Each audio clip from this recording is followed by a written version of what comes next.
आज बघा, जे नवीन विद्यार्थी अभ्यास करणारे आहे, तर विशेष करून मी नेहमी एक तुम्हाला सांगितलेलं आहे, की इकॉनॉमिक्स हा एकमेव असा सब्जेक्ट आहे, की ज्याला आर्थिक घडामोडींची जोड लागते. बाकी विषयाला तेवढी काही गरज लागत नाही. आर्थिक घडामोडीची. जे 15 मार्काचं करंट आहे, तिथं पण 2-3 प्रश्न हे इकॉनॉमिक्सवर आहे आणि कोर आपलं जे इकॉनॉमी आहे, त्याच्यामध्ये तर करंट आहेच. त्यात कुठंच दुमत नाही. आज बघा, एक थोडा आपण ॲनालिसिस करू.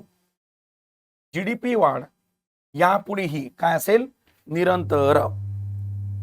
जीडीपी वाढ यापुढेही काय असेल? ओके, निरंतर असेल. आता बघा, ऍक्च्युली काय झालं, की गव्हर्नमेंटला एकूण 12 वर्ष ही पूर्ण झालेली आहे आणि 12 वर्ष पूर्ण झाल्याच्या निमित्ताने ओके ओके हे एक अनालिसिस आहे. याच्यामध्ये 3 गोष्टी आपल्याला टॅग करायच्या आहे. किती गोष्टी? इथं बघा, जर तुम्हाला दिसत असेल तर, की जीडीपीच्या तुलनेत वित्तीय तूट कमाल 4.3% असावी असे सरकारने निर्धारित केले आहे. इथं आपण घेऊयाला. आता बेसिक बजेटच्या लेक्चरमध्ये आपण शिकलेलो आहे, की वित्तीय तूट मी मुद्दामून इथंच लिहितो, ज्याला आपण एक दुसरा शब्द पण वापरतो, ज्याला म्हणतात कोणती तूट रे? कोणती तूट? राजकोषीय तूट. पेन दुसरा घेऊ का? कुठली तूट? ज्याला आपण राजकोषीय तूट म्हणतो. ही राजकोषीय तूट बरोबर 2025-26 लक्ष किती होतं? 4.4% जे यस अचीव झालं.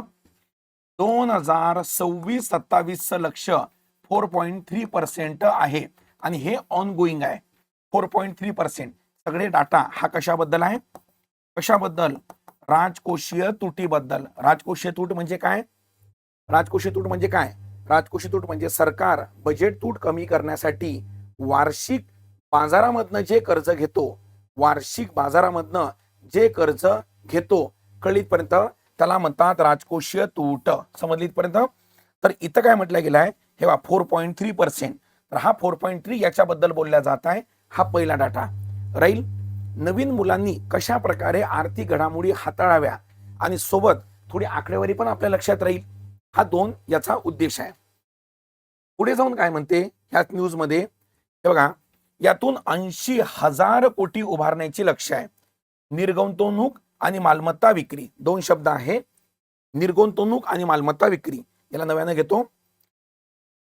एक शब्द आहे ज्याला म्हणतात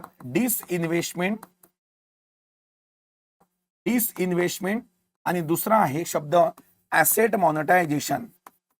ओके, ऍसेट काय? मॉनिटायझेशन. आता डिसइन्व्हेस्टमेंट म्हणजे काय? तर ज्या सरकारी कंपन्या आहे, त्या सरकारी कंपन्यांचे शेअर्स विकणे आणि त्यामधून पैशाची उभारणी करणे. शेअर्स म्हणजे काय? शेअर्सचा अर्थ होतो की काही हिस्सा विकणे आणि पैसे उधार घेणे, म्हणजे ते पैसे उधार घेण्याचे एक साधन आहे. जर नवीन पोरांना माहित नसेल तर, सरकारी कंपन्यांचे शेअर्स विकून पैशाची उभारणी करायची. म्हणजे सरकारचं मला सांगा, हे इन्कम असेल? काय असेल? इन्कम. का रे? हे कुठल्या प्रकारचे इन्कम असेल? सरकारी कंपन्यांचे शेअर्स विकून पैशाची उभारणी करणे. शेअर्स म्हणजे हे कर्ज घेण्याचं एक साधन आहे. तर हे सरकारचं कोणत्या प्रकारचे इन्कम असेल? मला कॉमेंट बॉक्समध्ये लगेच सांगा कुठलं असेल. जसा मी शब्द वापरला डिसइन्व्हेस्टमेंट, शेअर्स विकून कर्ज उभारणे, डोळे झाकपणे मी तुम्हाला सांगितलं होतं, जिथं जिथं कर्ज शब्द येईल तिथं तिथं तुम्ही भांडवली हा शब्द घुसाडून टाकायचा. कॅपिटल इन्कम, शाबास. कुठली इन्कम? कॅपिटल इन्कम हा शब्द इथं घुसाडून टाकायचा. मला कळलं? आणि ऍसेट मॉनिटायझेशन म्हणजे काय? तर ऍसेट मॉनिटायझेशनचा अर्थ हा होतो, की उदाहरणार्थ समजा एखादी खाली जागा आहे, एक सिंपल घेऊ, तेव्हा सरकारचा रस्ता आहे, नॅशनल हायवे किंवा समृद्धी महामार्ग आहे, त्याच्या बाजूनं जागा ही एखाद्या खाजगी व्यक्तीला देऊन टाकायची. खाजगी व्यक्ती अडाणीच असेल, अडाणीला देऊन टाकायची. अडाणी तिथे इन्फ्रास्ट्रक्चर तयार करेल आणि तिथं मग मोठा मोठा टोल प्लाझा नाही, फूड प्लाझा किंवा काहीतरी तिथं स्थापन करेल. सरकारला तो एक रकमी पैसे देणार आणि त्या फूड प्लाझामधनं तो पैसे कमवणार. म्हणजे सरकारला पैसे मिळाले, त्याला म्हणतात ऍसेट मॉनिटायझेशन. म्हणजे संपत्तीमधनं तुम्ही पैसे उभारणीला सुरुवात केली. नसेल समजलं? एक छोटं उदाहरण देतो.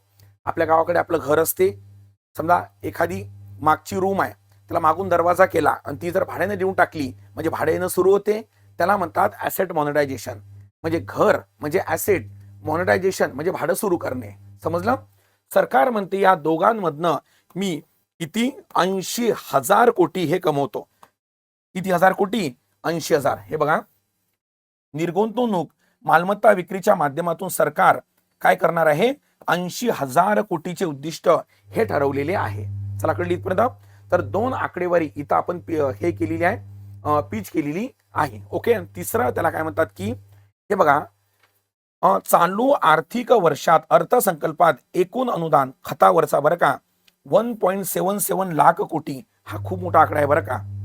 जेव्हा अमाऊंट लाख कोटीमध्ये चालली जाते तेव्हा ती बजेट मधली खूप मोठी रक्कम असते. तर मला असं वाटतं आयोग हा प्रश्न विचारू शकतो बरं का, की बजेट 26-27 मध्ये सरकारने खतावरील अनुदानासाठी किती तरतूद करण्यात आलेली आहे?